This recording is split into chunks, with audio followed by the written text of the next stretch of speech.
public statement from the Spanish Football Players Association has suddenly turned what seemed like a lucrative marketing move into a full-scale national debate. And the ripples are still spreading.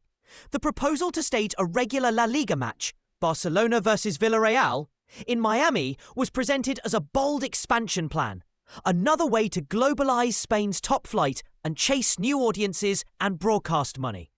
But the Players Association has pushed back hard, demanding full disclosure and a descriptive report before any player is expected to travel as part of a domestic competition. That objection matters more than many headlines admit, because these are not abstract officials arguing across press releases. They are the workers who must change their schedules, cross borders, and perform under a different calendar and legal framework. In their statement, they made it clear they feel sidelined by the process, informed too late, consulted too little, and expected to accept a decision that alters sporting conditions and imposes new burdens on them as employees. The friction is practical as much as symbolic. La Liga has explored playing regular season matches abroad since 2018, with the United States consistently named as a top target. The plan has never been simple.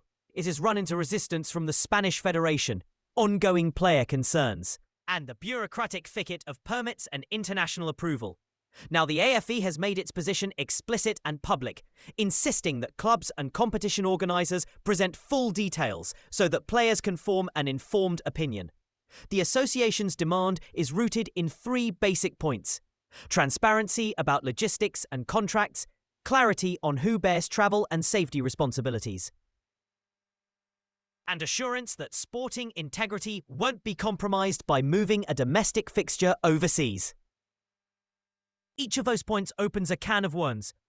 Permits must be obtained from local authorities in Miami, and federations must secure sign-off from UEFA and FIFA if the match is to be recognised within the competition calendar.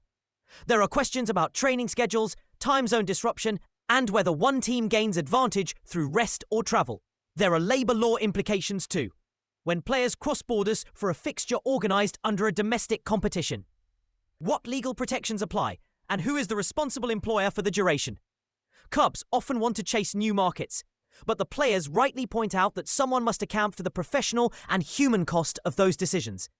Watching the pushback succeed or fail will tell us a lot about where power sits in modern football, with investors and television deals, or with the athletes themselves.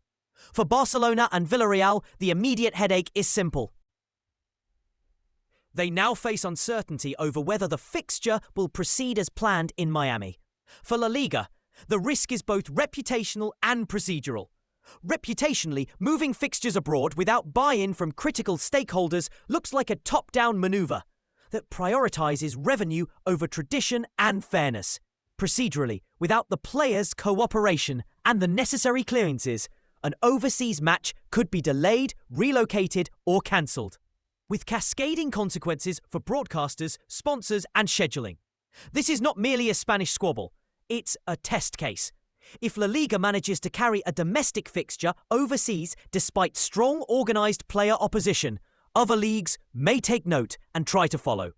Equally, if the players force transparency and setbacks to the project, it could reinforce national leagues' domestic sanctity and push clubs to negotiate more robustly with their squads before pursuing such moves. The next phase will be telling. Will La Liga open a genuine dialogue, publish the requested descriptive report, and negotiate terms that satisfy safety, legal, and sporting concerns?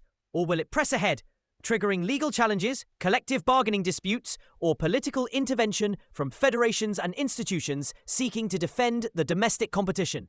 Fans will also have their say, because supporters see these matches as more than products.